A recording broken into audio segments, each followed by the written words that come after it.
चलो बेटा, तो आप लोगों को क्वेश्चन पे लेके चलते हैं। आई थिंक ये क्वेश्चन तो क्या था, रेशियो हमको डिटरमाइन करना था, तो 1:4 आ गया था। अब यहाँ पे हम लोग एक इम्पॉर्टेंट टॉपिक है, application of heating effect of current. ठीक है, हीटिंग इफेक्ट ऑफ करंट का जो एप्लीकेशन है वो कहाँ पे होता है। तो सबसे पहले देखिए, फर्स्ट यहाँ पे दिया गया है the heating effect of current. अच्छा, आप अपनी मर्जी से बताओ हीटिंग इफेक्ट का हम लोग कहाँ कहाँ पे यूज़ कर सकते हैं। देखो यहाँ पे आप जानते हो कि आप कपड़े को प्रेस करते हो, तो जो इलेक्ट्रिक आयरन होता है वहाँ पे इसका यूज़ हो सकता है। सेकेंड आपका है, आजकल इलेक्ट्रिक केटल आ रहे हैं, जैसे कि आप गैस पे केटल में चाय वगैरह बनाते हो, तो आप इलेक्ट्रिक केटल में उसमें क्या होता है, नाइक्रोम वायर लगा होता है, जिसके कारण उसका प्लेट ऑटोमेटिकली हीट हो जाता है due to heating effect of electric current. Then आप जो भी मटेरियल उसमें डालते हो वो वार्म हो जाता है। ठीक है, इलेक्ट्रिक टोस्टर भी इसी तरीके का एक है, जैसे सोल्डरिंग वगैरह करने के लिए जो आप यूज़ करते हो। इलेक्ट्रिक ओवन, रूम हीटर में भी क्या होता है, नाइक्रोम वायर रहता है। ठीक ना, रूम हीटर इसके पहले आप लोगों ने डायग्राम देखा था। वाटर हीटर होता है जो कि वाटर को गर्म करता है। अभी जानते हो वाटर हीटर में नाइक्रोम का वायर लगा होता है ऊपर ऊपर से, और अंदर से उसके पाइप लगी होती है। वहाँ से वाटर जब पास होता है तो एक साइड से आप कोल्ड वाटर डालते हो, दूसरे साइड से हीट वाटर आपको मिलता है। ठीक है, वार्म वाटर।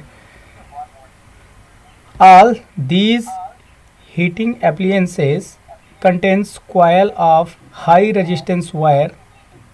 अच्छा, ये हीटिंग इफेक्ट होता क्यों है, जब रेजिस्टेंस किसी भी मटेरियल का बहुत हाई होगा तो उसमें करंट बहुत कम फ्लो करेगा, यानी करंट को रोकने की कोशिश करने लगेगा। और जब करंट आपका रुकता है, इसका मतलब करंट है क्या, करंट इनडायरेक्टली आपका फ्लो ऑफ चार्ज होता है। The rate of flow of charge is known as electric current. इसका मतलब उसमें चार्जेस बंडल के फॉर्म में रुकने लगते हैं, तो वहाँ पे हीटिंग होती है।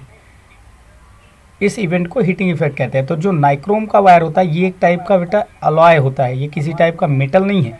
कई मेटल्स को मिला के, डिफरेंट टाइप्स के मेटल जिनके की रेजिस्टेंस बहुत हाई होते हैं, उनको मिला करके एक अलग से मेटल बनाया गया जिसको बोला गया नाइक्रोम अलॉय।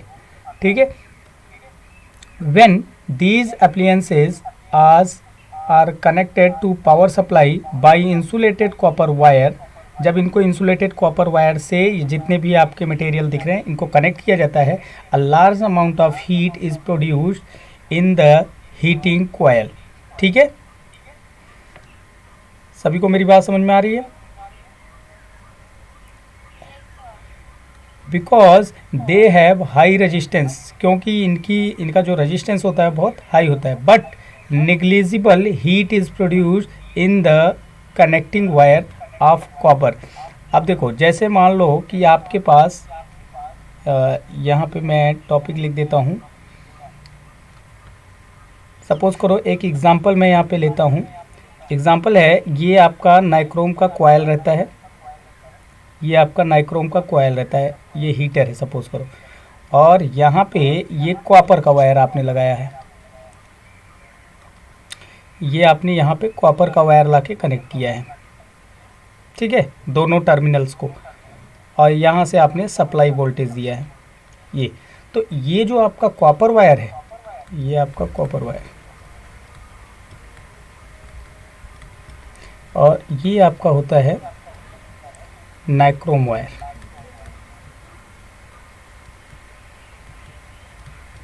ठीक है, तो इसका जो रेजिस्टेंस होता है बहुत हाई होता है, high resistance, high resistance. Okay, but यहाँ पे जो आपको कॉपर वायर दिखाई दे रहा है इसका रेजिस्टेंस बहुत ही लो होता है, very low resistance. Very low का मतलब निग्लिजिबल।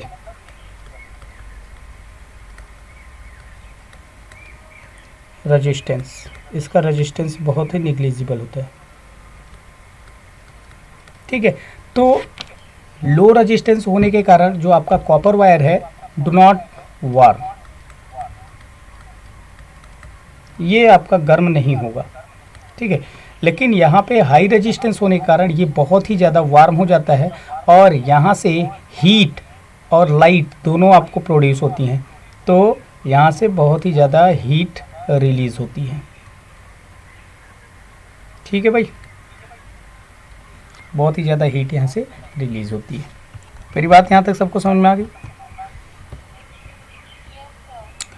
अब देखो यहाँ पे, for example the heating element or coil of an electric heater made up of nichrome glows because it become red hot due to the large amount of heat produce. जब इसमें बहुत ही ज़्यादा मात्रा में हीट प्रोड्यूस होने लगती है तो ये पूरा रेड हॉट हो जाता है। रेड हॉट का मतलब समझते हो? रेड हॉट समझ पा रहे हो आप लोग?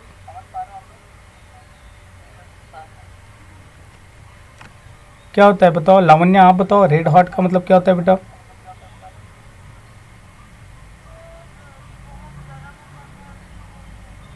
जब बहुत ज़्यादा गर्म हो जाता है और गर्म होने के बाद वो एकदम रेड कलर में हो जाता है, ठीक है ना, उसको हम लोग बोलते हैं,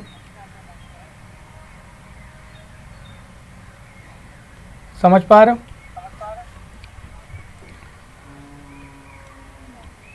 डॉली आपको समझ में आ रहा है बेटा? ओके ठीक है, आगे बढ़ते हैं। अब यहाँ पे देखिए,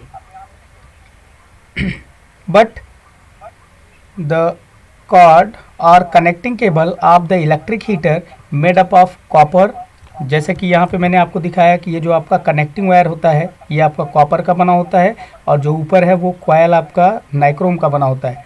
तो नाइक्रोम का जो रेजिस्टेंस है बहुत ही हाई होता है, बट आपका जो कॉपर का वायर होता है इसका रेजिस्टेंस वेरी लो होता है, तो इसलिए इसमें हीटिंग नहीं होगी। लेकिन आपका ये जो नाइक्रोम वायर है ये बहुत ही ज़्यादा हीट हो जाता है। जैसे आपने प्रेस को देखा होगा, प्रेस का जो प्लेट है वो तो गर्म हो जाता है, लेकिन क्या जो वायर जाके आपके प्रेस में लगा हुआ है वो भी गर्म होता है? Tell me. क्यों भाई आप लोग रिप्लाई नहीं कर रहे हो? मृदुल मेरी आवाज़ आ रही है आपको?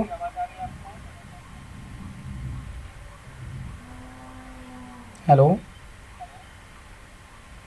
मृदुल। ओके विवेक, अभी क्लास में हो आप लोग? बेटा आप लोग रिप्लाई किया करो, आप लोग की कोई आवाज़ नहीं आती है। ठीक है, but the cord of connecting cable of an electric heater made up of copper does not glow because negligible heat is produced in it। मतलब इसमें बहुत ही कम हीट प्रोड्यूस होती है बाय पासिंग करेंट, क्योंकि इसमें करंट बहुत तेज़ी से फ्लो कर जाता है और इसमें चार्ज का पासिंग कभी रुकता नहीं है। जो अच्छे मेटल आपके होते हैं, यानी कि जो मेटल का वायर आपने कनेक्ट किया है, इसलिए उसमें कोई हीटिंग नहीं होती है। The temperature of the heating element और heating coil of an electrical heating device when it becomes red hot and glows is about 900 degree centigrade. क्या बोला जा रहा है कि जैसे आप नाइक्रोम का जो कोयल लेते हो बहुत ही ज़्यादा हीट हो जाता है, और जिस टाइम पे ये रेड हॉट होता है उस टाइम पे अप्रॉक्सीमेटली इसका जो टेम्परेचर है 900 डिग्री सेंटीग्रेड होता है। ठीक है, तो ये याद रखेंगे, ये नोट करने वाली बात है। ठीक है, नोट कर लेंगे यहाँ पे। The temperature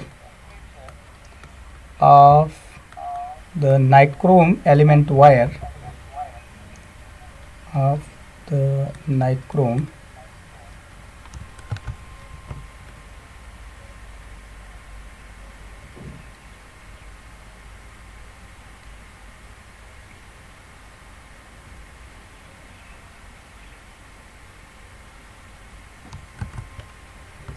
nichrome coil, the temperature of the nichrome coil when it gets heated bracket में रेड हॉट, यानी रेड हॉट कंडीशन में, its temperature sorry temperature of when it gets is approx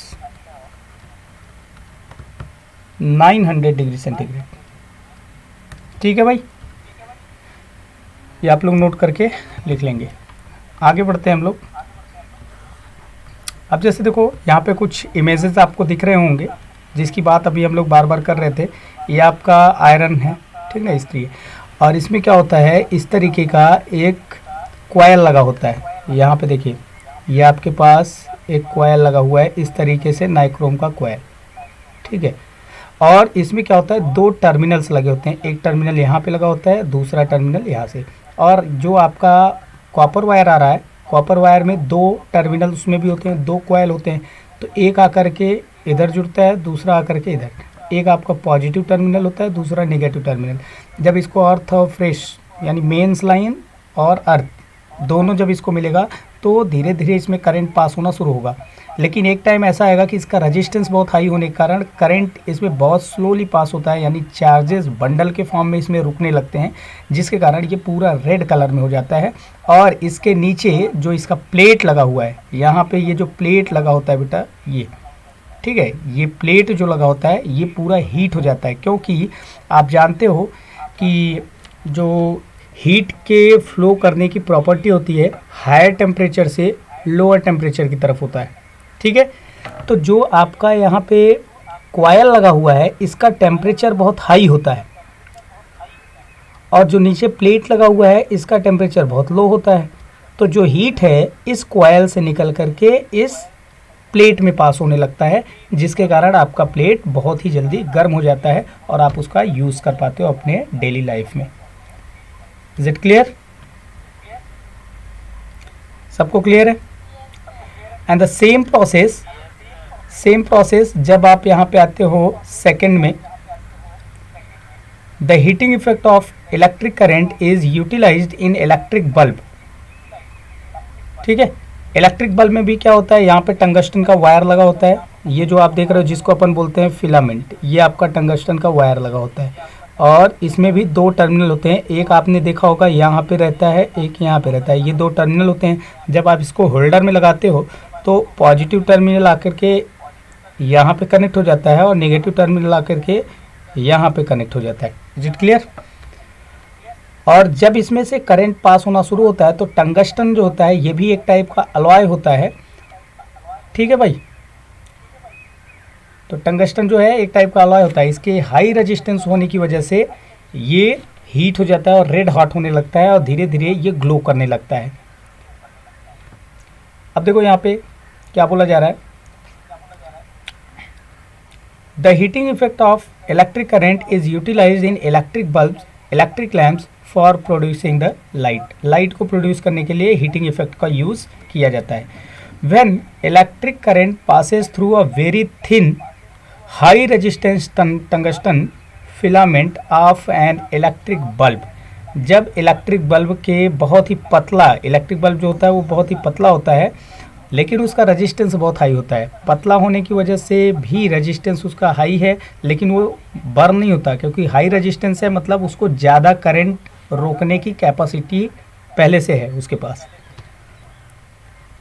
ठीक है। When electric current passes through a very thin high resistance tungsten filament of an electric bulb, the filament becomes white hot. क्या हो रहा है, जो आपका nichrome होता है वो रेड हॉट होता है, लेकिन जो आपका टंगस्टन है वो वाइट हॉट होता है। ये बात याद रहेगी आपको। तो एक और नोट करके आप यहाँ पे लिख लीजिए, note number second, nichrome wire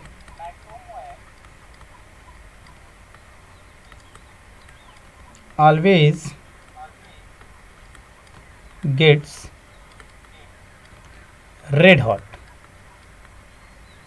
जो नाइक्रोम वायर होता है बेटा वो रेड हॉट होता है, ठीक है। ऑन द अदर हैंड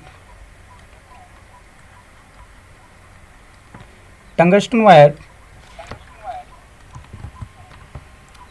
ठीक है,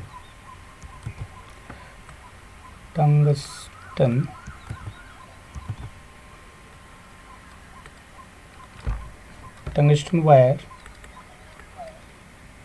गेट्स या बिकम्स कर दीजिए becomes white hot। अगर इसका एक एग्जांपल ले लें तो एग्जांपल में हम यहाँ पे बल्ब लिख सकते हैं, इलेक्ट्रिक बल्ब। और अगर हम यहाँ पे नाइक्रोम वायर के केस में देखें, रेड हॉट के केस में, तो इसके लिए हम एक एग्जांपल क्या ले सकते हैं, इलेक्ट्रिक आयरन। ठीक है, समझ आ गया सबको?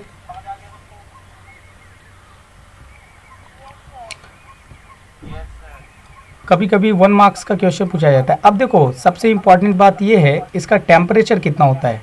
जो आपका टंगस्टन का मेटल होता है, ठीक है, जब वो रेड हॉट होता है, सॉरी वाइट हॉट होता है, उस टाइम पे इसका टेम्परेचर होता है अप्रॉक्स 3380 डिग्री सेंटीग्रेड। तो रेड यानी वाइट हॉट होने पर हम उसको रेड हॉट बोल दे रहे हैं, बल्कि उसको रेड हॉट नहीं वाइट हॉट बोलेंगे। तो जो आपका टंगस्टन वायर है, इसका टेम्परेचर वाइट हॉट होने पर अप्रॉक्स 3380 डिग्री सेंटीग्रेड होगा।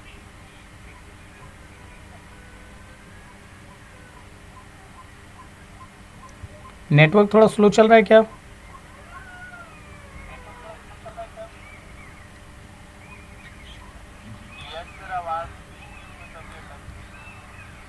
ओके। और देखो बेटा यहाँ पे, चलिए अभी उसको मैं मैनेज करता हूँ। और ये देखो जो वाइट हॉट होता है, making the filament of an electric bulb becomes, it has very high melting point. Sorry यहाँ पे ये मेल्टिंग पॉइंट है।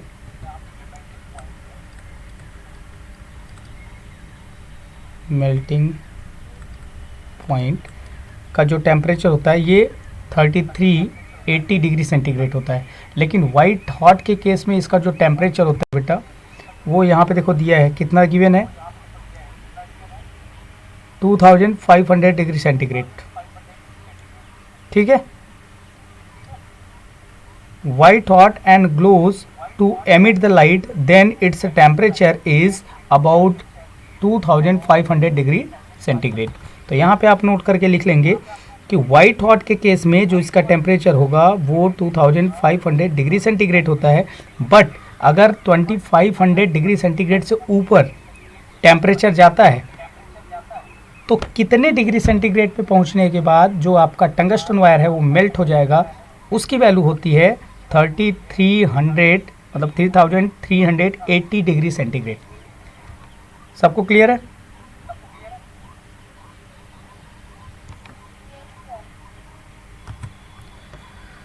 ठीक है।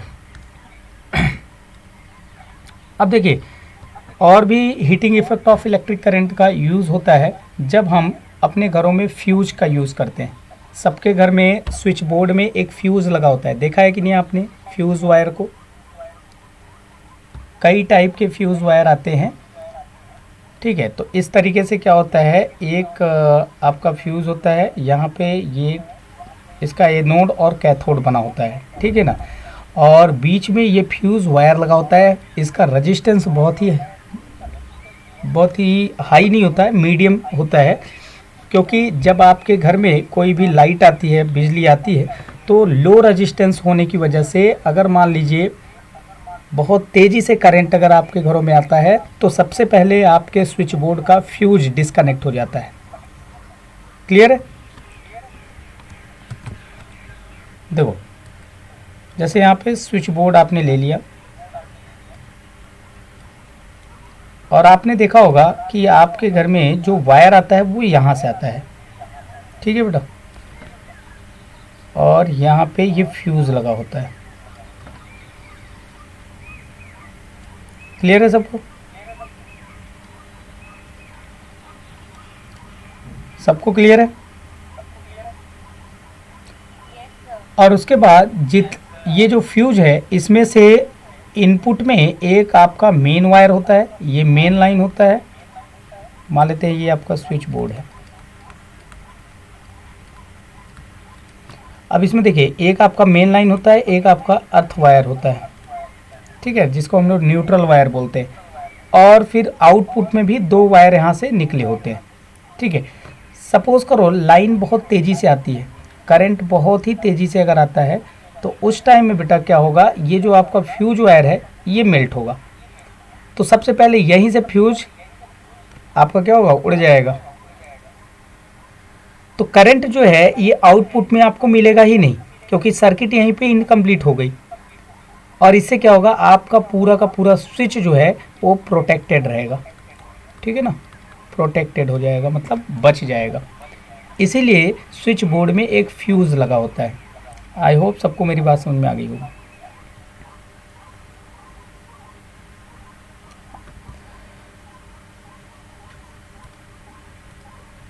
The heating effect of electric current is utilized in electric fuse। बेटा नेटवर्क बहुत स्लो चल रहा है क्या? हेलो,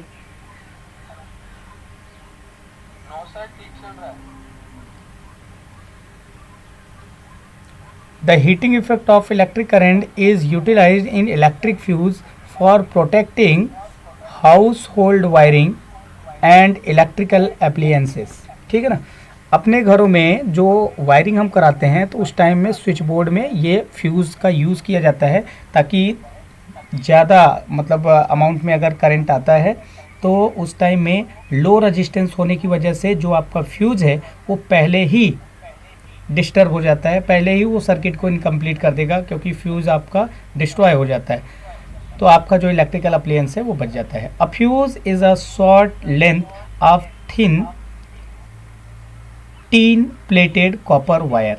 ठीक है ना, क्या होता है ये फ्यूज़ एक शॉर्ट लेंथ का, बहुत ही छोटे लेंथ का, थिन का मतलब होता है पतला, टिन प्लेटेड यानी एक कॉपर का वायर होता है जिस पे टीन का पानी चढ़ा होता है, ऐसे बोल सकते हो हिंदी में। ठीक है, तो टीन प्लेटेड कॉपर वायर होता है ये, हैविंग लो मेल्टिंग पॉइंट, जिसकी मेल्टिंग पॉइंट बहुत ही लो होती है। लो मेल्टिंग पॉइंट का मतलब इसका रेजिस्टेंस बहुत ही कम होता है। The thin fuse wire has a higher resistance than the rest of the electric wiring in the house. ठीक है ना, जो आपके नॉर्मल इलेक्ट्रिक वायर होते हैं उनसे ज़्यादा इसका रेजिस्टेंस होता है, बट आपके जो स्विच बोर्ड लगे हुए हैं, समझ पा रहे हो, उनसे कम रेजिस्टेंस होता है, जिसकी वजह से ये आपका टोटली आपके स्विच बोर्ड को प्रोटेक्ट करता है। So when the current in a household electric circuit rises too much due to some reason, then the fuse wire get heated too much, melt and break the circuit. और जैसे ही आपके घर में current की value बहुत ज़्यादा हो जाती है तो जो फ्यूज़ वायर होता है वो हीट हो जाता है। हीट होने की वजह से इसका मेल्टिंग पॉइंट बहुत कम होता है, जिसकी वजह से ये मेल्ट हो जाएगा। मेल्ट हो जाएगा तो सर्किट इनकम्प्लीट हो जाएगी, क्योंकि जो मेन आपका सप्लाई लाइन आ रहा है वो फ्यूज से होके तब आपके इलेक्ट्रिक स्विच बोर्ड में आता है, due to which the current stops flowing. This prevents the fire in house, मतलब ये घरों में आग लगने से बचा देता है, due to over heating of wiring. ठीक है,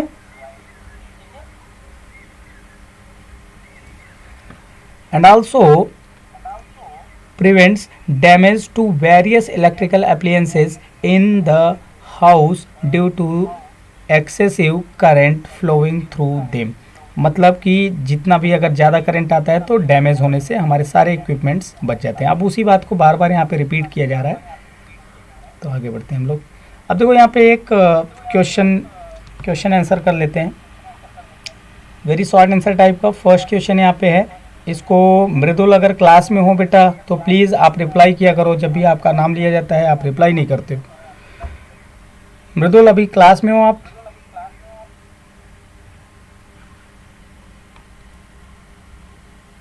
मृदुल are you in the class? Kashish बताओ बेटा, फर्स्ट क्वेश्चन को आप रीड कीजिए, माइक को ऑन रखो।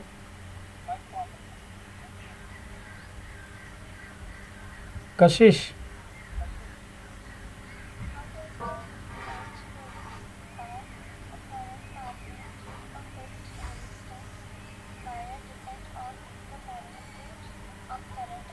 हाँ बताओ बेटा, इस क्वेश्चन में क्या कह रहा है, आप इस क्वेश्चन की मीनिंग को बताइए। आप माइक को ऑन रखो ना,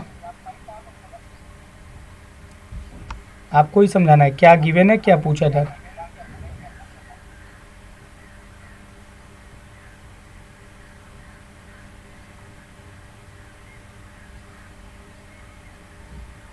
हेलो कशिश, आपको आ रहा है? बैकग्राउंड में बहुत ज़्यादा आवाज़ है क्या? ठीक है, चलिए दूसरों के पास जाते हैं। लावण्य, आप क्लास में हो?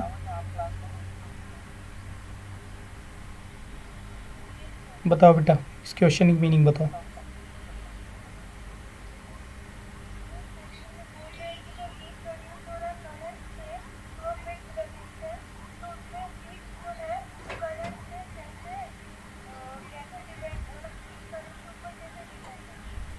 तो बताओ।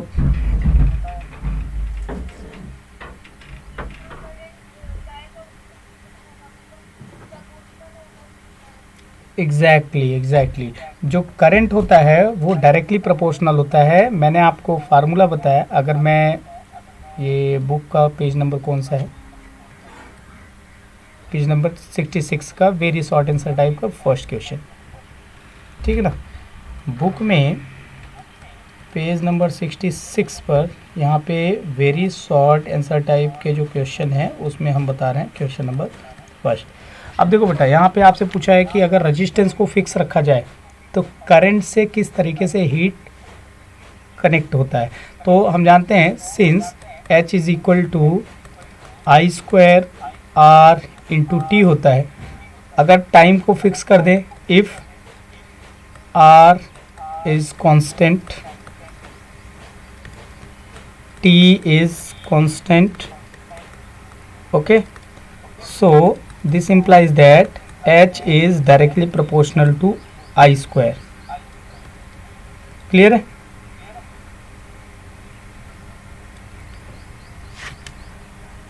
आई स्क्वायर यानी करंट जितना आपका बढ़ेगा उसके स्क्वायर के फॉर्मेट में उसमें हीट की वैल्यू बढ़ेगी, ठीक है। This is the relationship between current and heat in the entire circuit. यहाँ पे लिख देंगे दिस इज रिक्वायर्ड रिलेशन। समझ आ गया सबको? अब देखो बेटा, नेक्स्ट क्वेश्चन यहाँ पे देखते हैं, क्वेश्चन नंबर सेकेंड क्वेश्चन में है if the current passing through a conductor is doubled. अगर किसी कंडक्टर में करंट को डबल कर दिया जाए, what will be the change in the heat produced. कह रहा है हीट जो प्रोड्यूस होगा उसमें कितनी चेंजिंग आएगी। तो सेकेंड क्वेश्चन को देख लेते हैं। यहाँ पे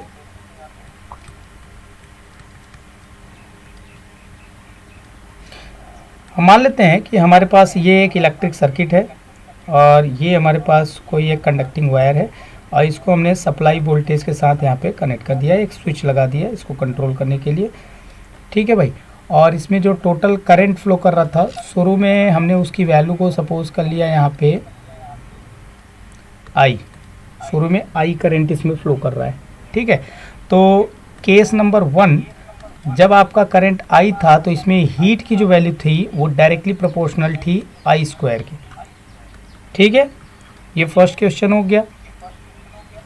और कह रहा है केस नंबर सेकेंड में व्हेन करंट बिकम्स डबल,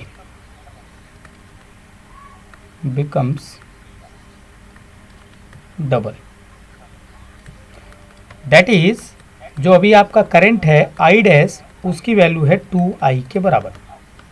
सो यहाँ पे हम लिखेंगे दिस इंप्लाइज दैट इसकी वैल्यू आपको मिलेगी h is directly proportional to I dash की वैल्यू है 2i, इसलिए यहाँ पे हो जाएगा, एक सेकेंड मैं इसको ऐसे लिख देता हूँ, आई डैश का square means this implies that h dash is directly proportional to 2i का whole square. Is it clear? So this implies that h dash is directly proportional to 4i square। यहाँ पे ये हो गया equation 2। अब equation first का equation second में use कर लेंगे। सो यहाँ पे लिखेंगे from equation first and second. First और सेकंड इक्वेशन से आप देख पा रहे होंगे जो एच डैश की वैल्यू है बेटा वो इक्वल हो जाएगी 4h के बराबर। इतनी बात सबको समझ में आ गई?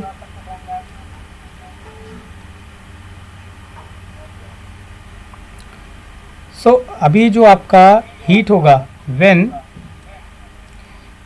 करंट बिकम्स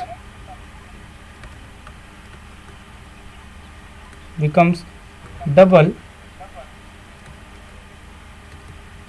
then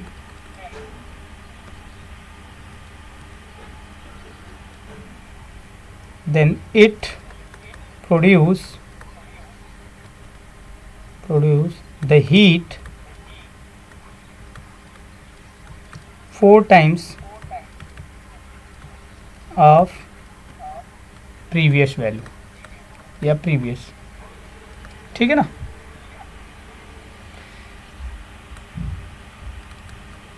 समझ आ गया सबको? हेलो, ठीक है बेटा, फिर आगे बढ़े। ओके, अब आते हैं हम लोग पेज नंबर सेकंड पे।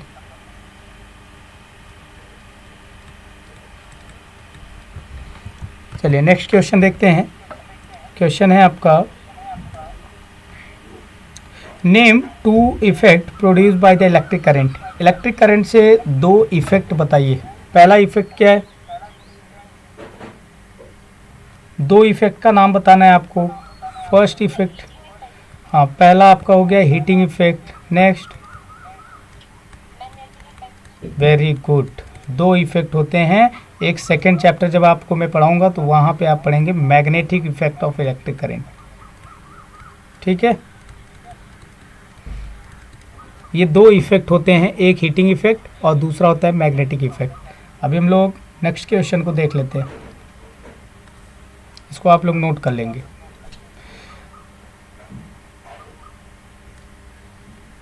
देखो बेटा, नेक्स्ट क्वेश्चन आपका है which effect of current is utilize an electric light bulb. Electric light bulb में करंट का कौन सा इफेक्ट यूज होता है? एग्जैक्टली, यहाँ पे आंसर आपको मिल जाएगा heating effect, right, heating effect. Next आप देखिए, ये जो आपको 5th दिख रहा है, which effect of current is utilize in the working of an electric fuse. Electric fuse में कौन सा इफेक्ट होता है बेटा? Same, heating effect.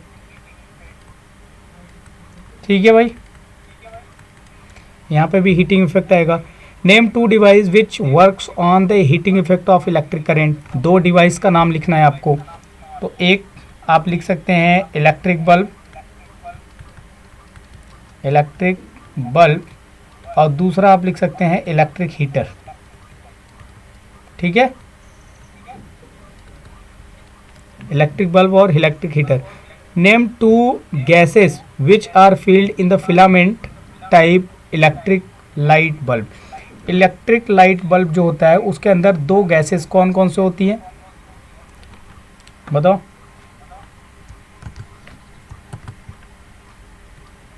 देखिए यहाँ पे इलेक्ट्रिक बल्ब का जो आपको एग्जांपल दिया गया था, इसमें आप पढ़ेंगे तो आपको दिया गया है इफ़ एयर इज, एग्जैक्टली यहाँ पे देखिए, आप अगर देखेंगे तो 2 गैसेस आपको दिखेंगे।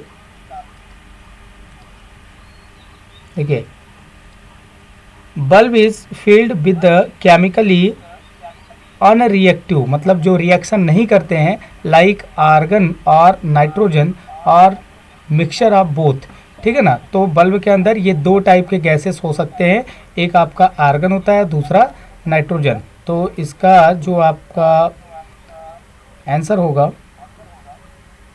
सॉरी, यहाँ पे जो आपका क्वेश्चन था नेम 2 गैसेस, तो एक आपका होता है आर्गन और दूसरा होता है बेटा नाइट्रोजन। ठीक है, explain why filament type electric bulb are not power effect efficient. कह रहा है कि पावर एफिशिएंट मतलब इसका जो टोटल इलेक्ट्रिक करंट है वो लाइट के फॉर्म में कन्वर्ट क्यों नहीं होता। एफिशिएंट का मतलब होता है कि उसकी एफिशिएंसी यानी वर्क करने की कैपेसिटी 100% क्यों नहीं होती। आपने फिलामेंट को लगाया हुआ है लाइट को प्रोड्यूस करने के लिए, बट 100% वो लाइट को यूटिलाइज नहीं कर पाता। इसका रीज़न क्या है? Due to high resistance, due to high resistance, बहुत ज़्यादा रेजिस्टेंस होने के कारण जो फिलामेंट है वो टोटली पावर एफिशिएंट नहीं होता, मतलब उसके टोटल पावर का यूज़ हम लाइट के फॉर्म में नहीं कर पाते। कुछ अमाउंट जो होता है, कुछ क्या लगभग 90% अमाउंट जो होता है बल्ब में वो हीट के फॉर्म में कन्वर्ट हो जाता है। ओनली 10 to 5% हम केवल लाइट के फॉर्म में उसका यूज़ कर पाते हैं। Is it clear? Why does the connecting cord of an electric heater not glow hot while the heating element does? कह रहा है why does the connecting cord, जो कनेक्टिंग कॉर्ड है यहाँ पे इधर देखिएगा, जो डायग्राम में आपको मैंने दिखाया था कि ये जो आपका कनेक्टिंग कॉर्ड है बेटा, ये आपका हीट हो जाता है, यहाँ पे ये हीट हो जाता है, बट ये जो कनेक्टिंग वायर है ये हीट क्यों नहीं होता है? इसका रीज़न क्या है? Tell me please. इसका रीज़न होता है कि जो आपका कनेक्टिंग कॉर्ड होता है, ये कनेक्टिंग कॉर्ड, इसका जो रेजिस्टेंस होता है वेरी लो होता है।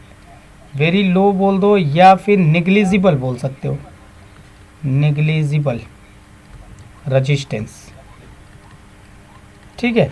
लेकिन जो आपका हीटर एलिमेंट होता है इसका रेजिस्टेंस बहुत ही हाई होता है। सबको क्लियर है? हेलो, मैं ऑडिबल? ओके, चलो बेटा नेक्स्ट प्रॉब्लम यहाँ पे हम लोग देखते हैं। नेक्स्ट प्रॉब्लम आपका है प्रॉब्लम नंबर 10। पहले तो इसको मैं इरेज कर देता हूँ।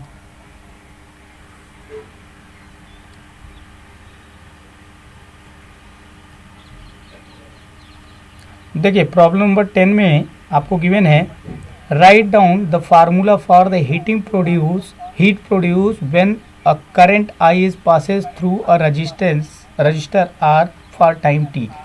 इसके लिए आपको फार्मूला राइट करना है, तो आप इसके लिए फार्मूला अभी पढ़े थे, क्या होगा? आई स्क्वायर आर इंटू टी, यही आपकी हीट की फार्मूले की वैल्यू होती है। क्लियर?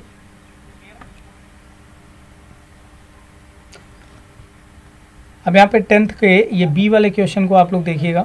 बी क्वेश्चन में क्या बोला जा रहा है बताइए?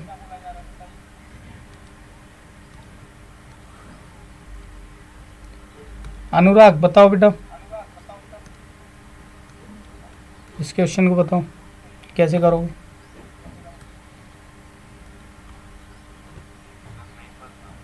क्वेश्चन पढ़िए। आप लोग सुनो अनुराग लिसन। अभी इतने दिन से मैं पढ़ा रहा हूँ और तुरंत तुमको बोलने में केवल 10 सेकंड लगा है कि सर नहीं पता। क्यों नहीं पता भाई? इतने एग्जाम्पल मैंने बता दिए, इतने एक्सरसाइज के क्वेश्चन बता दिए, और मैं जब एक छोटा सा क्वेश्चन आपसे पूछा तो आप बोल रहे हो नहीं पता। क्वेश्चन को रीड कीजिए, देखिए इसमें क्या गिवन है और क्या पूछ रहा है। क्वेश्चन को पढ़ते नहीं हो तुम लोग, पहले ही बोल देते हो कि सर नहीं मालूम। चलो रीड करो।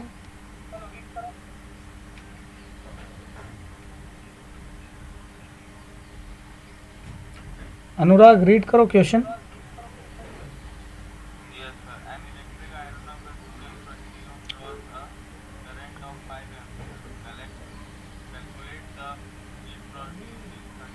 इस क्वेश्चन में क्या क्या गिवन है आपको?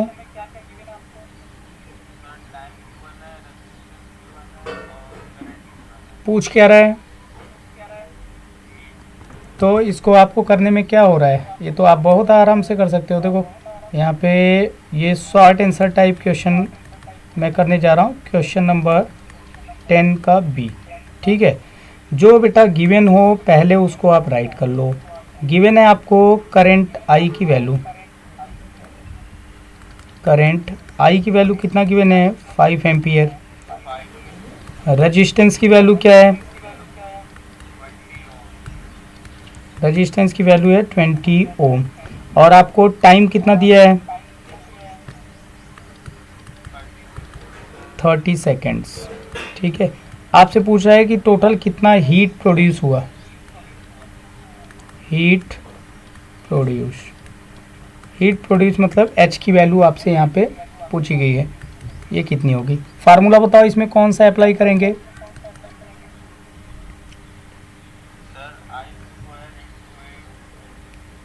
आई स्क्वायर इंटू ए कहाँ से आ गया, आई स्क्वायर इंटू फिर से बोलो फार्मूला।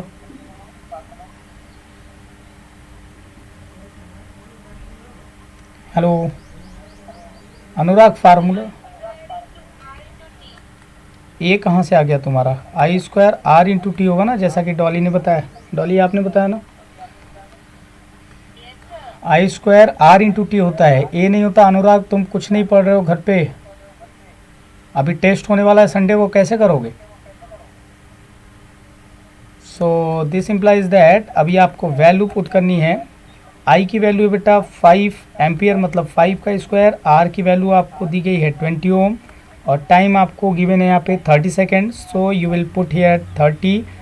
अब आपको ये टोटल वैल्यू देखिए एसआई सिस्टम में गिवन है, तो आपको हीट की भी वैल्यू एसआई सिस्टम में मिलेगी, तो यहाँ पे इसकी यूनिट आएगी joule. So H is equal to 25 multiply 600, तो कितना आ जाएगा 25 6 150, ये 00, इतना जूल आ जाएगा। बट जब भी आप कैलकुलेट करते हो फिजिक्स में तो हमेशा उसको स्टैंडर्ड फॉर्म में राइट किया जाता है, एब्सोल्यूट फॉर्म में। So this implies that H is equal to R करके 1.5 into 10 raise to power 1 2 3 4 10 raise to power 4 joule, ये आपका रिक्वायर्ड आंसर होगा। समझ में आ गया। देखो भाई ये सुनने में अच्छा नहीं लगता है कि कोई भी चीज़ इतने दिन से बताया जा रहा है और जब आपसे पूछा जाता है तो आप बोलते तो सर नहीं मालूम। इट्स नॉट गुड हैबिट, मतलब आपकी प्रैक्टिस लूज है। आप अपनी प्रैक्टिस को और बढ़ाइए और क्वेश्चन को पूछने पे पूरा पूरा रिप्लाई कीजिए, इंटरेक्ट कीजिए। ठीक है, सभी लोग नोट कर लीजिए इसको।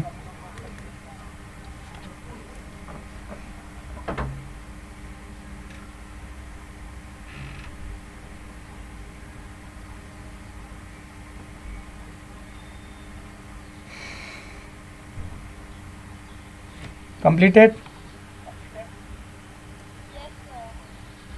ठीक है, नेक्स्ट प्रॉब्लम देखते हैं हम लोग। देखो बेटा यहाँ पे क्वेश्चन नंबर 11 में आपसे क्या बोला गया है,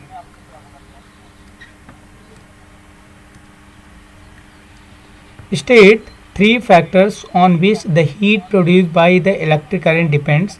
आपको 3 फैक्टर बताने हैं जिनमें करंट जो है हीट को प्रोड्यूस करता है। How does it depend on these factors, वो कौन कौन से फैक्टर हैं बताइए।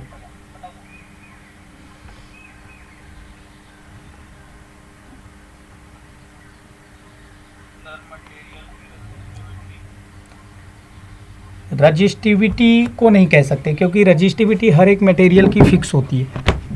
अगर एक ही मटेरियल में कम और ज़्यादा हीट प्रोड्यूस करना हो तो उसकी रजिस्टिविटी को चेंज नहीं कर सकते हैं।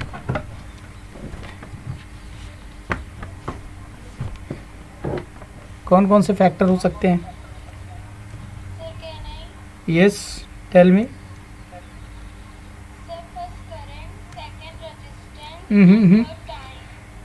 देखो यहाँ पे बेटा क्वेश्चन क्या है, state 3 factors on which the heat produce by electric current depends. हाँ ठीक है ठीक है, एक तो आपका हो गया इलेक्ट्रिक करंट, नेक्स्ट क्या हो गया, हाँ दूसरा आपका रेजिस्टेंस हो गया, तीसरा क्या हो गया टाइम। ये हीट के प्रोपोर्शनल होते हैं एग्जैक्टली क्योंकि आपके पास फार्मूला होता है I square R into T. Time जितना बढ़ाते जाओगे हीट उतना ज़्यादा रिलीज़ होगा, रजिस्टेंस जितना इंक्रीज़ करोगे हीट उतना ही इंक्रीज़ होगा। आई की वैल्यू जितनी आप इंक्रीज़ करते जाओगे उसके स्क्वायर के डायरेक्टली प्रोपोर्शनल होता है हीट। ठीक है भाई, इसलिए इस तरीके से ये जो हीट है इन तीन फैक्टर्स पे डिपेंड करता है। और भी आप लिख सकते हो V square by R into T वाला फार्मूला लगाओगे तो वी पे भी इन्वर्सली प्रोपोर्शनल हो जाएगा। ठीक है, चलिए नेक्स्ट क्वेश्चन है question number 12। State and explain Joule's law of heating. Joule's law of heating पढ़ा है आप लोगों ने। Heating effect of electric current जो आप पढ़ते हो that is known as Joule's law. तो जूल्स लॉ ये कहता है कि अगर किसी भी इलेक्ट्रिकल अप्लायंस में इलेक्ट्रिक करंट को हम फ्लो कराते हैं तो due to the flow of electric current the material of the wire gets heated and it produce the heat that is known as Joule's law of heating. ठीक है, तो Joule's law of heating को यहाँ पे मैं right कर देता हूँ, आप लोग नोट करके लिख लीजिए। क्वेश्चन नंबर 12 है joules law of heating.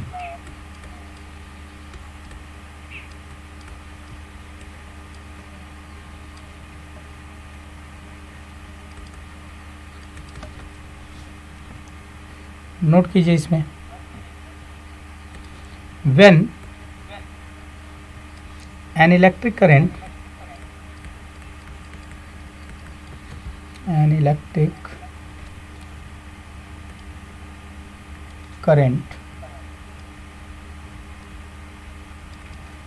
flows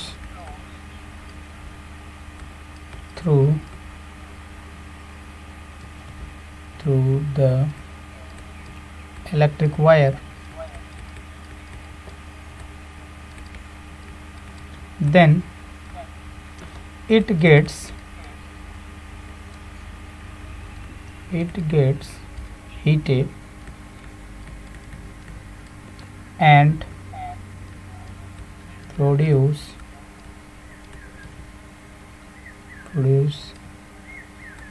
the heat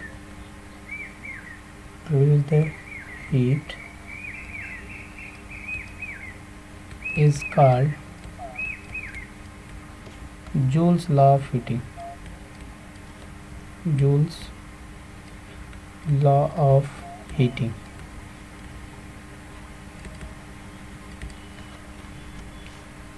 सबको क्लियर है?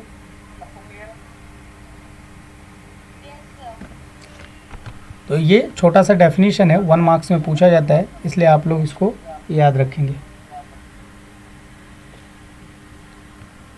चलो बेटा नेक्स्ट प्रॉब्लम देखते हैं हम लोग।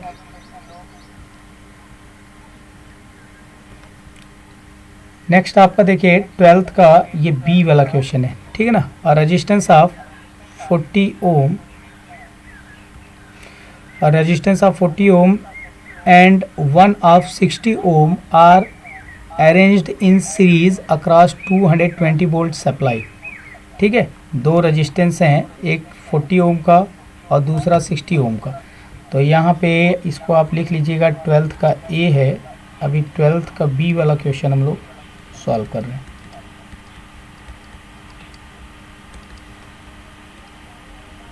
देखो बेटा यहाँ पे दो रेजिस्टेंस हैं, दोनों सीरीज में कनेक्ट हैं। एक आपका है 40 ओम का, दूसरा है 60 ओम का, और इन दोनों रेजिस्टेंस को हमने सप्लाई वोल्टेज के साथ कनेक्ट कर दिया है। और यहाँ पे एक स्विच आप लगा दीजिएगा।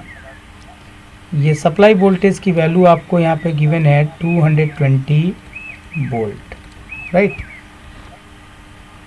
ये आपकी R1 की वैल्यू हो गई, ये आपकी R2 की वैल्यू हो गई। तो अगर यहाँ पे आप R इक्विवेलेंट की वैल्यू को डिटरमाइन करोगे तो वैल्यू आपको मिलेगी R1 plus R2। So R equivalent is equal to 40 plus 60, total मिला के ये कितना हो जाएगा बताओ। R equivalent is equal to यहाँ पे 100 ओम आएगा, ठीक है भाई। और V आपको यहाँ पे गिवन है 220 वोल्ट।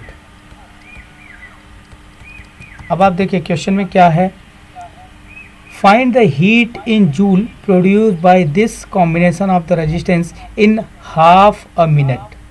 कह रहा है कि हाफ अ मिनट यानी आधे मिनट में कितना हीट प्रोड्यूस होगा वो आपको निकालना है। तो आपको टाइम भी यहाँ पे गिवन है, कितने टाइम के लिए इसमें करंट फ्लो हो रहा है। तो टाइम आपको यहाँ पे गिवन है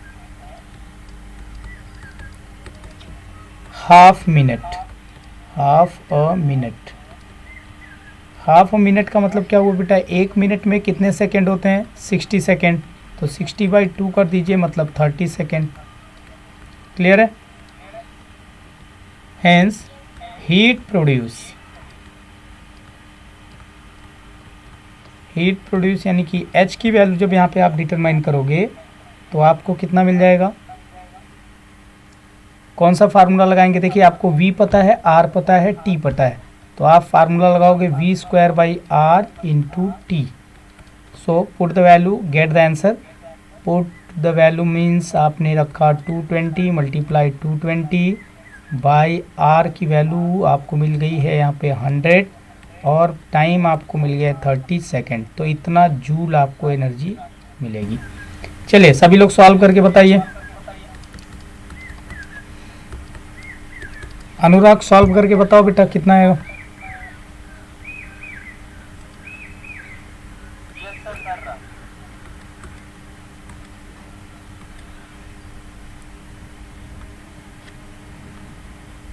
नागेश आप कर रहे हो।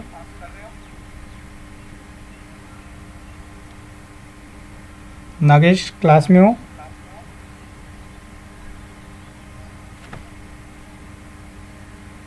सर 1450। नागेश क्लास में नहीं है क्या, नागेश।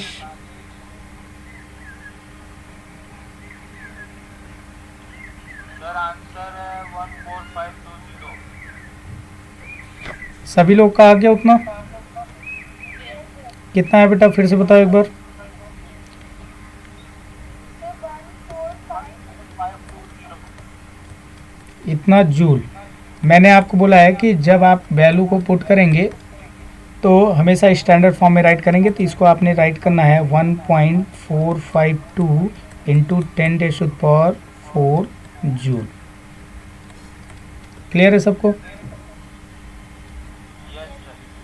तो आपको हमेशा एब्सोल्यूट वैल्यू के फॉर्म में लिखना है। दीक्षा आपको समझ में आ रहा है बेटा, कोई डाउट। ठीक है, नेक्स्ट प्रॉब्लम पे चलते हैं। प्रॉब्लम नंबर 13 है। Why is an electric light bulb not filled with air. Air के थ्रू ये फिल क्यों नहीं किया जाता। एक्सप्लेन वाई आर्गन और nitrogen is filled in an electric bulb. बताओ। सर क्योंकि एयर रिएक्ट करेगा हीट के साथ और आर्गन और नाइट्रोजन निकलता। एग्जैक्टली यहाँ पे क्या होता है, जो एयर होता है, air is a mixture of different type of gases, a lot number of gases. ठीक ना, बहुत सारे गैसेस का वो मिक्सर होता है। तो जब आप एयर को फिल करोगे तो उसमें ऑक्सीजन के प्रेजेंटेशन की वजह से जो आपका वायर का कॉइल होता है वो ऑक्सीजन के साथ रिएक्शन करेगा, क्योंकि उसमें ऑक्सीजन भी प्रेजेंट रहेगा। तो वो ऑक्साइड का फॉर्मेशन करने लगता है, जिसके कारण आपका फिलामेंट ख़राब हो सकता है। तो हम उसमें एक ऐसे गैस को फिल करते हैं जो कि लेस रिएक्टिव होता है या इन रिएक्टिव होता है। तो इसमें आप आर्गन और नाइट्रोजन को फिल करते हो, जिसके कारण रिएक्शन नहीं होता है और आपका फिलामेंट ग्लो करते रहता है। ठीक है। Explain Y tungsten is used for making the filament of an electric bulb. Electric bulb के मेल्टिंग पॉइंट बहुत हाई होती है। because its melting point is high as well as its resistance is also high। ठीक है, उसका resistance बहुत high होता है और उसकी मेल्टिंग पॉइंट भी बहुत हाई होती है, इसलिए हम उसको फिलामेंट बनाने में यूज़ करते हैं। चलिए और कोई क्वेश्चन इसमें आप लोग देख लीजिए जो क्वेश्चन ना समझ में आ रहा हो, क्योंकि ये चैप्टर आज मैं फिनिश कर रहा हूँ। अब यहाँ पे मैं क्वेश्चन नंबर 16 बता रहा हूँ और जितने क्वेश्चन मैं यहाँ पे छोड़ रहा हूँ उसको आपको अपने से कर लेना है बच्चों। ठीक है, चलिए दीक्षा, आप क्वेश्चन नंबर 16 को रीड करो बेटा। When a current of 4 ampere passes through a certain resistor for 10 minutes, 2.88 into 10 to the power 4 joules of heat are present. Calculate the power of the resistor, the voltage across the resistor.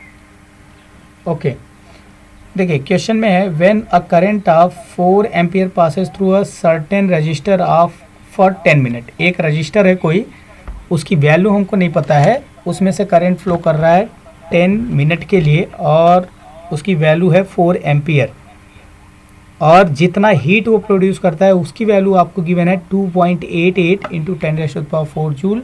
तो आपको बताना है कि उसका power कितना है register का। तो सबसे पहले हम यहाँ पे डायग्राम बना लेते हैं। क्वेश्चन नंबर कौन सा है? क्वेश्चन नंबर है 16। क्वेश्चन नंबर 16 में जो गिवन है बेटा उसको पहले ही राइट कर लेंगे हम। गिवन क्या है यहाँ पे? ये आपका है रजिस्टर और इसको हमने जोड़ दिया सप्लाई वोल्टेज के साथ, यहाँ पे लगा दिया स्विच और ये कनेक्ट करने के बाद यहाँ पे आर की वैल्यू हमने राइट कर दी। इसमें से करंट फ्लो कर रहा है 4 एम्पियर का, मतलब आई की वैल्यू आपको दी गई है 4 एम्पियर और टाइम आपको गिवन है टी की वैल्यू 10 मिनट। अगर 10 मिनट है तो टी की वैल्यू को अगर सेकंड में कन्वर्ट करें तो 10 मल्टीप्लाई 60 कर देंगे तो यहाँ पे आएगा 600 सेकेंड। Is it clear? और टोटल हीट यहाँ पे जितना प्रोड्यूस हुआ है, हीट H की वैल्यू यहाँ पे आपको गिवन है 2.88 इंटू 10⁴ जूल। ठीक है, 10⁴ जूल। आपसे नंबर ए में क्वेश्चन में पूछा गया है the power of the register, यानी यहाँ पे पावर कितनी है, P की वैल्यू आपको बतानी है। सेकेंड बी में आपसे क्या है? The voltage across the register, voltage V की वैल्यू भी आपको डिटरमाइन करनी है। तो चलिए इसको सॉल्व करते हैं नेक्स्ट पेज पे।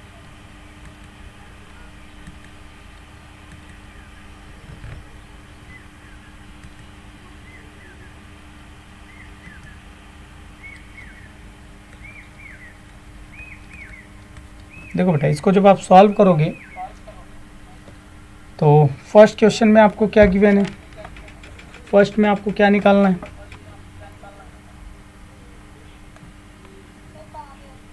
पावर। अब पावर के लिए हम कौन सी फार्मूले को यूज़ करेंगे? आपको जो गिवन है उसके हिसाब से आपको फार्मूले को यूज़ करना है। करंट है, टाइम है, ठीक है, टी है, आर की वैल्यू डिटरमाइन करनी है, हीट की वैल्यू भी पता है। तो एच आई टी और आर में जो रिलेशन होगा वही फार्मूले को यूज़ कर लोगे तो वहाँ से आप पावर को निकाल सकते हो। तो sir H equal to I square into R into T. हाँ, एच की वैल्यू होती है I square R into T. तो आपने क्या करना है? एच के फार्मूले को यूज़ करना है। तो हम यहाँ पे लिखेंगे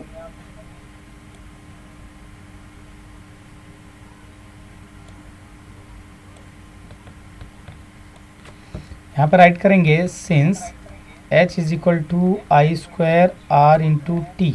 अब वैल्यू को पुट करेंगे, this implies that 2.88 into 10⁴ is equal to I square की वैल्यू हो गई 4 का स्क्वायर इंटू आर की वैल्यू कितनी हो जाएगी बेटा? नहीं मालूम है। टी की वैल्यू यहाँ पे आपको दिया है 600 सेकेंड, इतना ही है ना?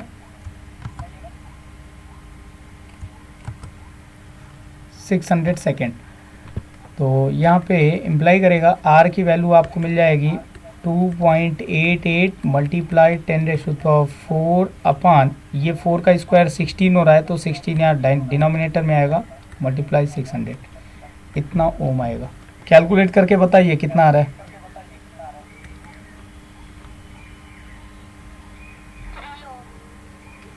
कितना है बेटा? 3 ओम। ओके, अब देखिए, अब आपको यहाँ पे डिटरमाइन करना है पावर। नंबर ए, पावर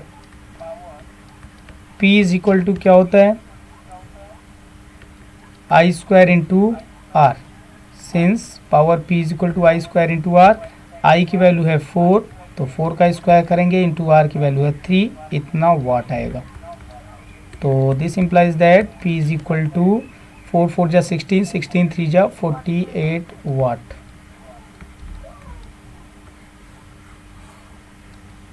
ठीक है, this is the required answer. अब आपको B निकालना है, वोल्टेज V। तो आप जानते हो by Ohm's law V is equal to क्या होता है? I into R by Ohm's law. ठीक है, तो वैल्यू पुट कर दीजिए। Hence this implies that voltage V is equal to I into R. तो I की वैल्यू कितनी है? 4 एम्पियर, और R की वैल्यू कितनी है? 3 ओम। तो इतना वोल्ट आएगा, तो टोटल आपको मिलेगा यहाँ पे 12 वोल्ट।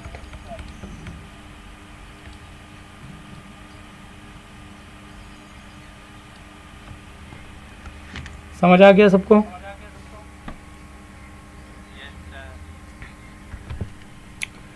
और बेटा यहाँ से जो भी लेक्चर सेंड किया जाता है, मे भी हो सकता है आज के लेक्चर का आपको वीडियो लेक्चर भी मिलेगा। ठीक है, तो इसको आप लोग अपनी कॉपी में ज़रूर नोट किया कीजिए। नेक्स्ट प्रॉब्लम देखते हैं, प्रॉब्लम नंबर 17 नंबर प्रॉब्लम में क्या है? A heating coil has a resistance of 200 ohm, at what rate will heat be produced in it when the current of 2.5 ampere flows through it। ठीक है, आपसे rate पूछा गया है। रेट का मतलब, रेट निकालने का मतलब क्या हुआ?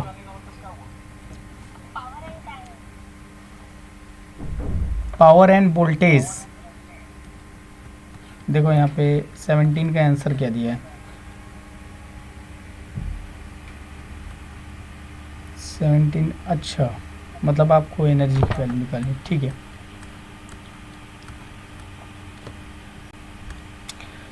देखिए कह रहा है हीट ऑफ द कोयल, मतलब आपको रेजिस्टेंस दिया है, करंट गिवन है।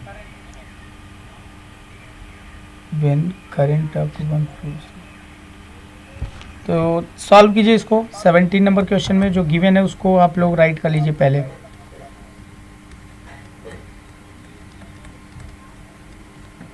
गिवन क्या है बेटा यहाँ पे? Resistance R is equal to 200 ohm. ठीक है, और करंट आपको यहाँ पे गिवन है 2.5 एम्पियर।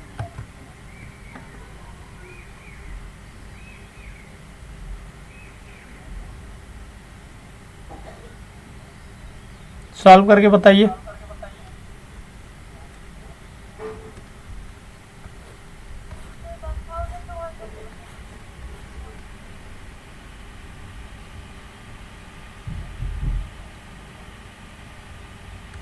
हाँ ठीक है, अगर रेट आपसे पूछा है तो टाइम यहाँ पे देखो गिवन नहीं है, तो टाइम यहाँ पे नहीं गिवन है, तो अगर रेट आपको डिटरमाइन करना है तो टाइम आप इटसेल्फ लोगे।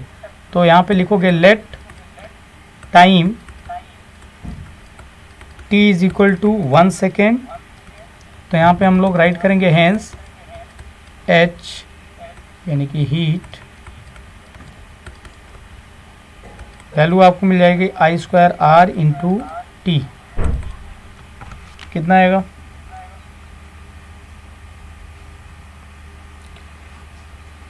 बताइए। 200 आई स्क्वायर है ना, 2.5 पूरे का होल स्क्वायर करेंगे इंटू आर। आर की वैल्यू है 200 और टी का मतलब हो गया टाइम, मतलब 1 सेकेंड। तो इतना जूल पर सेकेंड ये आपको आंसर मिलेगा। इसको कैलकुलेट कर लेंगे तो 6.25 मल्टीप्लाई 200 जूल पर सेकेंड कैलकुलेट करेंगे तो आपको कितना मिल जाएगा?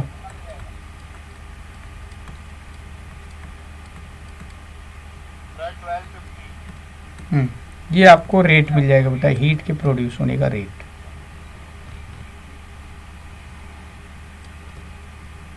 क्लियर है सबको? तो यही आपका है rate of heat produce.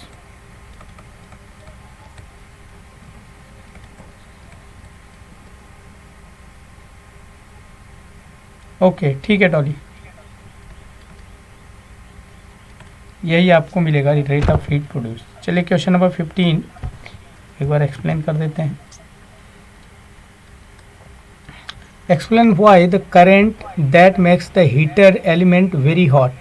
Heater के एलिमेंट, अभी तो इसके पहले बताया था इस क्वेश्चन को, मैंने क्वेश्चन को नहीं बताया था, मतलब जब हम आपको एक्सप्लेन कर रहे थे बुक में, तो जो आपका करंट होता है हीटर के एलिमेंट को इसलिए बहुत हॉट बनाता है क्योंकि हीटर के एलिमेंट जो होते हैं वो नाइक्रोम वायर के बने होते हैं, और नाइक्रोम का जो वायर होता है वो हाई रेजिस्टेंस वैल्यू का होता है, जिसके कारण उसमें चार्जेस फ्लो करना बहुत स्लो कर देते हैं और बंडल के फॉर्म में चार्जेस वहाँ पे रुकने लगते हैं। मतलब हम ये कह सकते हैं कि हाई अमाउंट करंट को वो कैप्चर कर लेता है और उसकी मेल्टिंग पॉइंट बहुत हाई होती है, इसलिए वो रेड हॉट हो जाता है।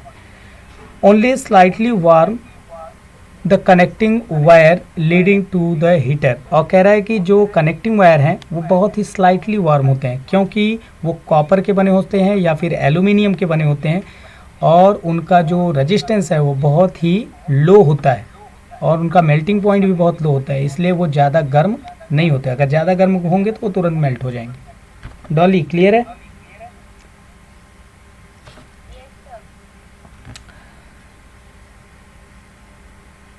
चलिए नेक्स्ट प्रॉब्लम देखते हैं। प्रॉब्लम नंबर 18 को सब लोग सॉल्व कीजिए। 18, 19, 20 ये तीनों क्वेश्चन सॉल्व करके बताओगे सब लोग। देखते हैं सबसे पहले कौन बताता है। आपको 5 मिनट का टाइम देते हैं। मृदुल आपको मेरी आवाज़ आ रही है बेटा? एंड विवेक, मृदुल आपको आ रही है मेरी आवाज़?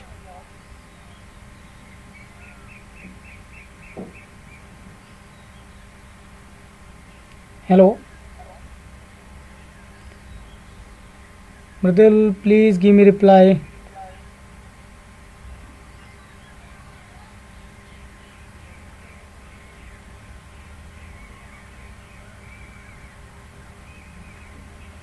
सॉल्व हो गया बेटा क्वेश्चन नंबर 18?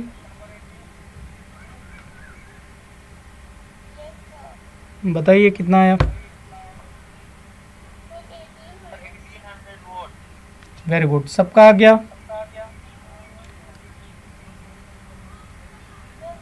दीक्षा आपको भी आ रहा है? ओके। कशिश, ओके। चलो बेटा यहाँ पे लॉन्ग आंसर टाइप क्वेश्चन को देख लेते हैं। आप लोग ये 18 से लेके 19 तक के क्वेश्चन को सॉल्व कर लीजिएगा। अगर फिर भी नहीं आता है तो आप मुझसे नेक्स्ट डे पूछ सकते हैं। अभी हम लोग लॉन्ग आंसर टाइप क्वेश्चन को देखते हैं। Derive the expression for the heat produce due to the current flowing for the time interval T. इसको हम लोग डेरिवेट कर चुके हैं पहले भी, इसलिए इसको आप लोग कर लीजिएगा। How much heat will in an instrument of 12 watt produce in 1 minute. 1 minute में कितना हीट प्रोड्यूस होगा? इसके लिए बहुत ही सिंपल सा फार्मूला आप लोग जानते हो। ये आपको पावर की वैल्यू गिवन है और यहाँ पे 1 मिनट, हाँ जी सर जूल्स में पॉइंट में आ सकता है ना वैल्यू? बिल्कुल आ सकता है। ठीक है, तो देखिए यहाँ पे जो पावर है ये आपको 12 वाट गिवन है, टाइम आपको 1 मिनट गिवन है, तो 1 मिनट को सेकंड में कन्वर्ट कर लो तो ये आपको मिल जाएगा 60 सेकंड। और बैटरी आपको 12 वोल्ट की लगाई गई है तो ये V की वैल्यू हो गई। अब आपको बताना है कि इसमें कितना हीट प्रोड्यूस हुआ। तो हीट की वैल्यू को डिटरमाइन करने के लिए आपने फार्मूला डिटरमाइन कर लेना, लगा देना है। कौन सा फार्मूला लगाओगे आप?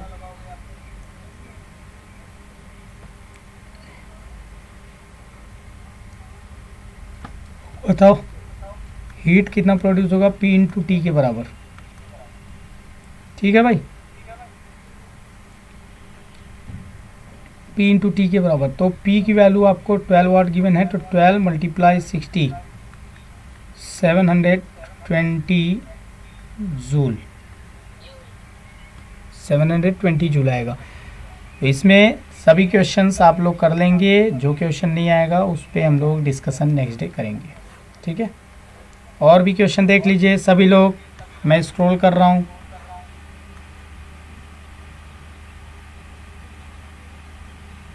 आप लोग रीड कीजिए, जो क्वेश्चन आपको ना आ रहा हो आप पूछ सकते हो, डिस्कस कर सकते हो।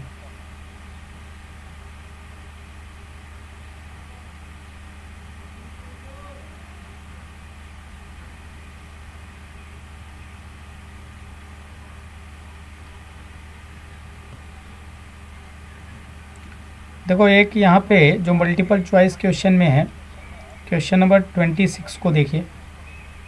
अच्छा, एक और यहाँ पे ये, the element of an electrical heating device are usually made of. Electrical heating element किसका बना होता है जनरली?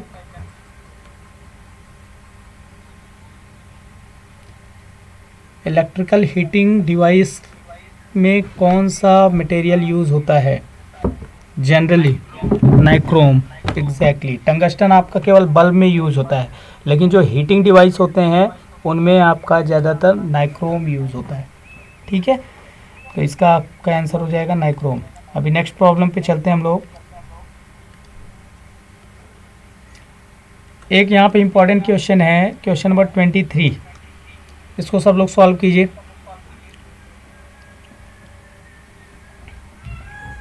क्वेश्चन नंबर 23 को सॉल्व करो बेटा।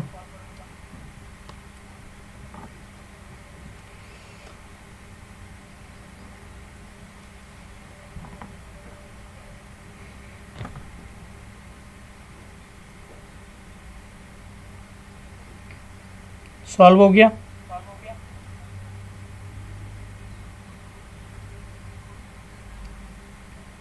इस टाइप का क्वेश्चन हम लोग सॉल्व किए हैं अभी पहले।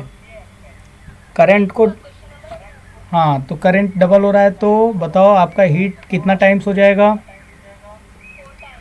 एग्जैक्टली, तो आपका आंसर हो जाएगा ये सी वाला। ठीक है, 26 को देखिए। The heat produce in a wire of resistance x, यानी ये आपको आर की वैल्यू गिवन है, करंट यानी ये आई की वैल्यू गिवन है, और टाइम यानी कि टी, ये आपको टाइम की वैल्यू है जेड। तो आर आई टी, ये दोनों वैल्यू, ये तीन वैल्यूज़ आपको दी गई हैं। तो बताओ हीट का फार्मूला क्या बनना चाहिए? हीट का फार्मूला क्या बनेगा? अगर आप आर आई टी को मिला के हीट का फार्मूला बनाना चाहोगे तो क्या बनता है बेटा? आई स्क्वायर आर इंटू टी। तो आई की जगह पे क्या रखेंगे? वाई, मतलब वाई स्क्वायर, आर की जगह पे रखेंगे एक्स, और टाइम की जगह पे रखेंगे जेड। हाँ, तो X into Z into Y square कहाँ पे है? ये वाला, तो बी ऑप्शन आपका सही होगा। ठीक है ना, तो ऐसा भी क्वेश्चन आपसे पूछा जा सकता है, इसलिए आप अलर्ट रहेंगे और सारे क्वेश्चंस को करके आएंगे। कुछ एक्स्ट्रा नहीं पूछेगा, जो आपने पढ़ा है वहीं से आना है। इसके बाद हम आपको एनसीईआरटी का भी प्रॉब्लम कराएंगे। वैसे तो इसमें सारे एनसीईआरटी के प्रॉब्लम्स आ चुके हैं, बट एक बार उसको भी हम कर लेंगे। अब देखिए यहाँ पे 27 नंबर क्वेश्चन है, which of the following characteristics is not suitable for the fuse wire. Fuse wire के लिए कौन सी कैरेक्टरिस्टिक सुटेबल नहीं है? फर्स्ट ऑप्शन है अ थिन एंड शॉर्ट, ये बहुत ही पतला और छोटा होता है। थिक एंड शॉर्ट, ये बहुत ही मोटा और छोटा होता है। लो मेल्टिंग पॉइंट, इसकी मेल्टिंग पॉइंट बहुत ही लो होती है। Higher resistance than rest of wiring, rest of wiring से इसकी रेजिस्टेंस की वैल्यू हाई होती है। दूसरा है थिक एंड शॉर्ट, कौन सा? सी कैसे होगा? अगर इसका मेल्टिंग पॉइंट लो है तभी तो ठीक है ना, बहुत ही जल्दी मेल्ट हो जाएगा, ताकि आपका इलेक्ट्रिकल इक्विपमेंट बच जाए। इसका आंसर हो सकता है thick and short. Fuse wire जो होता है वो थिक नहीं होता, बहुत ही थिन होता है, पतला होता है। ठीक है बेटा, इसलिए ये सुटेबल कैरेक्टरिस्टिक्स फ्यूज वायर के लिए नहीं होता। तो बी वाला ऑप्शन आपका सही होगा। क्लियर है?